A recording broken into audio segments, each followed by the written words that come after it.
नमस्कार, आदाब, सत श्री अकाल। लाइव नेशन 7 में आपका स्वागत है। मैं शादाब मलिक। अगर अभी तक आप लोगों ने हमारे चैनल को सब्सक्राइब नहीं किया है तो ज़रूर सब्सक्राइब कर लें।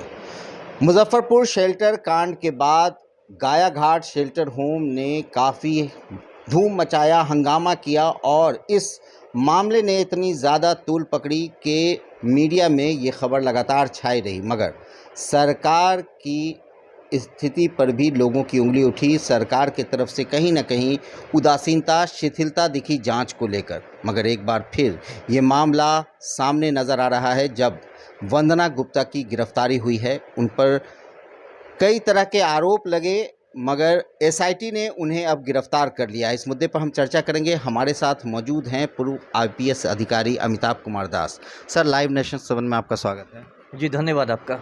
सर, वंदना गुप्ता की अब गिरफ्तारी हो गई, क्या लगता है सर कि अब जांच की दिशा सही लाइन लेंथ में आ गई है और इस पे अब बड़ी कार्रवाई भी होगी?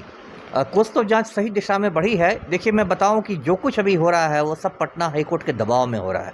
जो है मंडे को पटना हाईकोर्ट की सुनवाई है इस मुद्दे पर, और जो पिछली सुनवाई हुई थी उसमें पटना हाईकोर्ट ने बहुत नाराज़गी जाहिर की थी। एसआईटी की जो सुस्त चाल थी, जो कछुआ चाल थी, उस पर काफ़ी नाराज़गी हाईकोर्ट ने जाहिर की थी। तो उसके बाद से एसआईटी पर एक दबाव था वंदना गुप्ता की गिरफ्तारी करने का। मैं दर्शकों को ये भी बताऊं कि वंदना गुप्ता की जो अग्रिम जमानत याचिका थी, जो एंटीसिपेटरी बेल था, वो पहले ही हाईकोर्ट ने खारिज कर दिया था। तो पुलिस का रास्ता साफ था गिरफ्तारी करने का। फिर भी मैं कह रहा हूँ कि वंदना गुप्ता की जो गिरफ्तारी हुई है ये काफ़ी देर से हुई है, और इस गिरफ्तारी को आज से 6 महीने पहले हो जाना चाहिए था जब ये कांड उजागर हुआ था। लेकिन कहीं ना कहीं मुख्यमंत्री नीतीश कुमार का दबाव था एसआईटी पर वंदना गुप्ता को गिरफ्तार नहीं करने का। मुख्यमंत्री का दबाव था नहीं गिरफ्तार करने का? बिल्कुल। और देखिए, इसलिए वंदना गुप्ता को पूरा समय दिया गया सबूत नष्ट करने के लिए। 6 महीना में बहुत सारे सबूत नष्ट भी किए जाते हैं, है ना। देखिए, पुलिस किसी अपराधी को जब पकड़ती है तो उसका एक ये भी उद्देश्य होता है कि वो अपराधी सबूत नहीं मिटा सके। वंदना गुप्ता को आपने 6 महीने दिए, आधा साल दे दिया सबूत मिटाने का, तो ये बहुत गलत हुआ है। और अभी भी मैं कहता हूँ कि वंदना गुप्ता की गिरफ्तारी हुई, ठीक है, वो अधीक्षिका है, शेल्टर होम की सुपरिटेंडेंट है, लेकिन वंदना गुप्ता इस पूरे कांड में एक बहुत छोटी मछली है, और इस कांड में बड़े बड़े सफ़ेदपोश शामिल हैं। मैं डे 1 से पहले दिन से कह रहा हूँ कि यदि कांड की ईमानदारी से जांच हो तो नीतीश कुमार की कुर्सी चली जाएगी, और हो सकता है नीतीश कुमार बेऊर जेल के अंदर भी देखे जाए। इस कांड में भाजपा के कुछ दिग्गज नेता शामिल हैं, कुछ वरिष्ठ राम भक्त भी शामिल हैं। तो ये बहुत संवेदनशील केस आप कह सकते हैं, और मुझे अभी भी उम्मीद है कि पटना हाईकोर्ट इस मामले की सीबीआई को जांच दे देगा, जो मैं पहले दिन से मांग कर रहा हूँ। देखिए, सीबीआई कोई दूध की धुली संस्था नहीं है, लेकिन सीबीआई कम से कम राज्य सरकार के नियंत्रण से बाहर है। मैं दर्शकों को याद दिलाऊं कि जब मुजफ्फरपुर बालिका गृह कांड हुआ था, उसमें भी शुरू में ऑपरेशन लिपापोती हुई थी, नीतीश कुमार ने उसको दबाने की कोशिश की थी। लेकिन जब मामला सीबीआई को गया तो सीबीआई ने, देखिए, ब्रजेश ठाकुर के कॉल डिटेल्स निकाले। उससे पता चला कि ब्रजेश ठाकुर की 17 बार बातचीत हुई है मंजू वर्मा के पति चंद्रशेखर वर्मा से। मंजू वर्मा जो समाज कल्याण मंत्री थी, उसको इस्तीफा देना पड़ा, बाद में जेल भी जाना पड़ा। फिर सुप्रीम कोर्ट ने उसमें हस्तक्षेप किया, बिहार से उस केस का ट्रायल को दिल्ली के साकेत कोर्ट में भेज दिया गया, और आज की तारीख में ब्रजेश ठाकुर, जो उस केस का सूत्रधार था, किंग पिन था, वो दिल्ली के तिहाड़ जेल में उम्र कैद काट रहा है। सुप्रीम कोर्ट ने उस केस में रोजाना सुनवाई के आदेश दिए थे।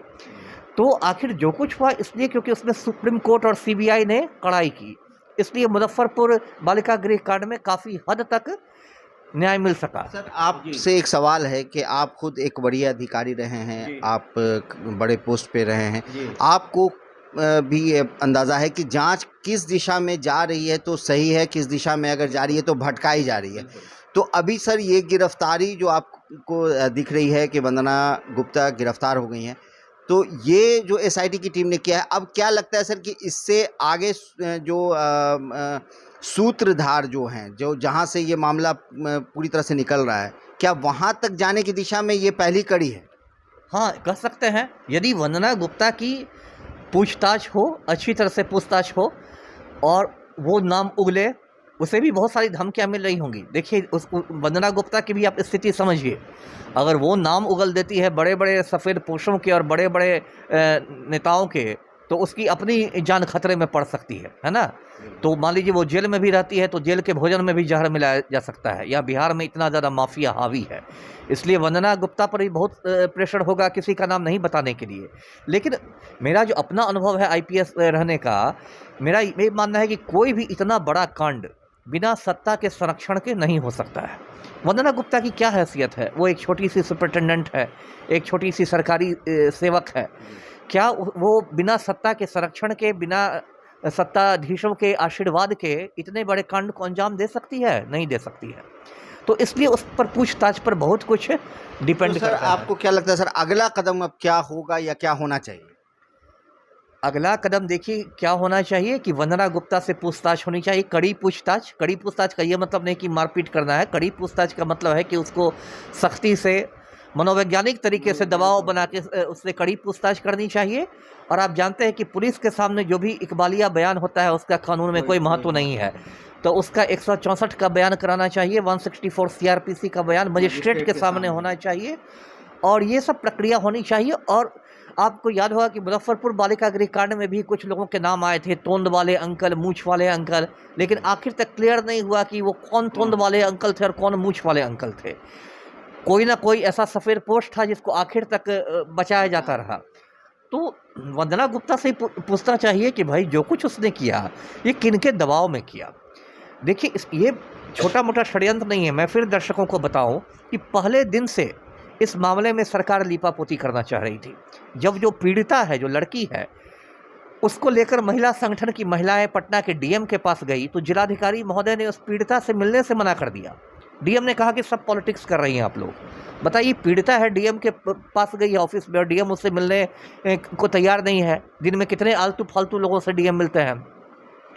उसके बाद देखिए समाज कल्याण विभाग जो है, जिसके अधीन ये आता है शेल्टर होम, समाज कल्याण विभाग ने एक आंतरिक जांच की और आंतरिक जांच में 2 मिनट में क्लीन चिट दे दिया। कहा कि कुछ हुआ ही नहीं गड़बड़, सब ठीक ठाक है। अब तो उन समाज कल्याण के अधिकारियों से पूछताछ होनी चाहिए कि आप लोग किसको बचा रहे थे, ये लीपापोती किसके इशारे पर की गई। और देखिए हम लोगों ने, और भी कुछ महिला कार्यकर्ता हैं और भी बहुत लोग हैं, उन लोगों ने हंगामा किया। मैं सारा क्रेडिट नहीं ले रहा हूँ, और भी लोगों ने लड़ाई लड़ी है।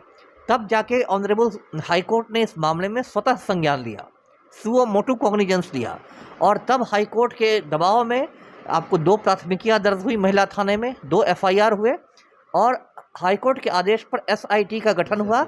एक महिला आईपीएस को उसका चीफ बनाया गया, और अभी ये जो गिरफ्तारी हुई है वंदना गुप्ता की, ये भी हाईकोर्ट के दबाव में ही हुई है। तो अगर ये न्यायपालिका का हस्तक्षेप नहीं रहता तो नीतीश बाबू तो सबको बचा चुके रहते। चलिए सर, तो बहुत बहुत धन्यवाद जी आपका भी।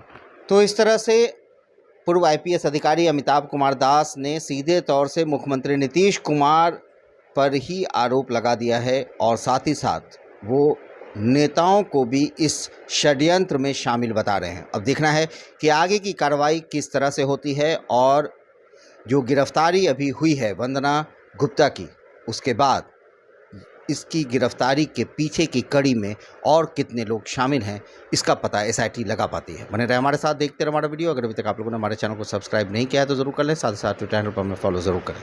धन्यवाद।